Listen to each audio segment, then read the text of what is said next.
2 साल की अपनी पदयात्रा में मैंने समाज की, खासकर अनुसूचित जाति समाज की दुर्दशा भी देखी है और इस समाज के जो नेतृत्व करता है, समाज में जो नेता हैं, उनकी मजबूरियों का भी एहसास करा है। हर आदमी बिहार की गरीबी बदहाली के लिए आंकड़ों का हवाला देता है।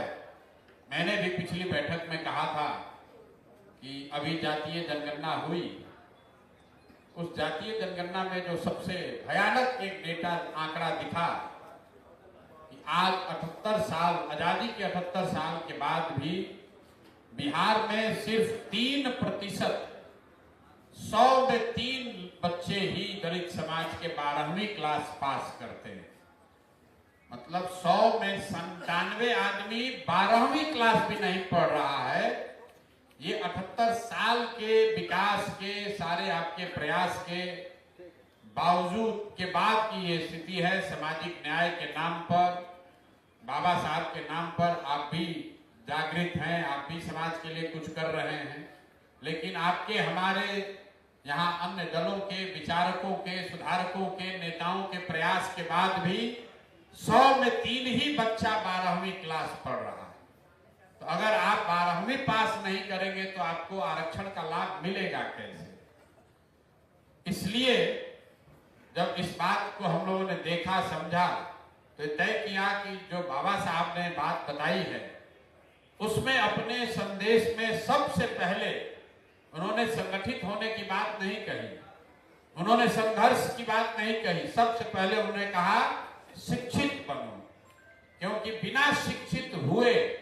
अगर आप संगठित भी हो जाएंगे तो भी आपको लाभ नहीं मिलेगा। और ये मैं नहीं कह रहा हूं, ये आंकड़े बता रहे हैं, क्योंकि ये संगठित तो बहुत बार आप हुए। जो उन्होंने तीसरी बात कही, संघर्ष करो, संघर्ष तो आप में से कई लोगों ने, कई महानुभावों ने किया, लेकिन जब तक शिक्षित होकर, संगठित होकर संघर्ष नहीं कीजिएगा तब तक उसका लाभ नहीं मिलेगा। तो पिछले 4-5 महीनों में हम लोगों ने कई छोटी बड़ी बैठकें करके ये तय किया कि भाई जन सुराज का जो संसाधन है उस पर सबसे पहला अधिकार समाज के उस वर्ग का है जो शैक्षणिक, सामाजिक, आर्थिक तौर पर सबसे पीछे है। इसलिए जब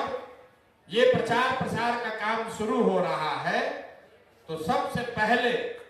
बाबा साहब अंबेडकर के नाम पर उनके संदेश को ले जाकर घर घर पहुंचाने के लिए इस अभियान की शुरुआत की जा रही है, जिसमें आप सभी साथी जुड़ रहे हैं। कई लोगों को लग रहा होगा कि इससे होगा क्या। आप जरा समझिए, 100 गाड़ी जो आपको दी जा रही है, अभी शायद 150 गाड़ी दे रहे हैं, अगर 100 गाड़ी भी आप समुचित तौर पर उसका उपयोग करें, एक गाड़ी पर 4 लोग दिन में अपना सब काम करने के बाद भी 3 गांव में, 3 दलित टोलों में अगर जाकर बैठक करते हैं और बाबा साहब के इस संदेश को पहुंचाते हैं, वहां पर रहने वाले परिवार को, परिवारजनों को, अपने बच्चों को पढ़ाने के प्रति सजग करते हैं, उनको ये बताते हैं कि अगर आप अगली बार वोट नाली गली 4 किलो अनाज, मुर्गा भात और दारू के बजाय जन सुराज के दलित बंधु योजना के लिए दोगे, जिसमें आपके बच्चों के लिए 10वीं क्लास के बाद 2000 रुपया का वजीफा मिलेगा,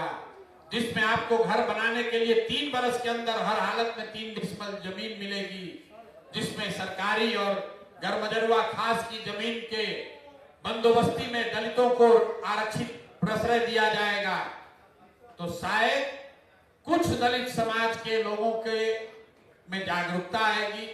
और अगर 100 टीम 100 गाड़ियों से डेली काम करे तो हर दिन 300 गांव हम लोग करेंगे। और 2 महीना अगर आपने इस काम को कर दिया तो कम से कम 18,000 गांवों तक ये बात पहुंचेगी।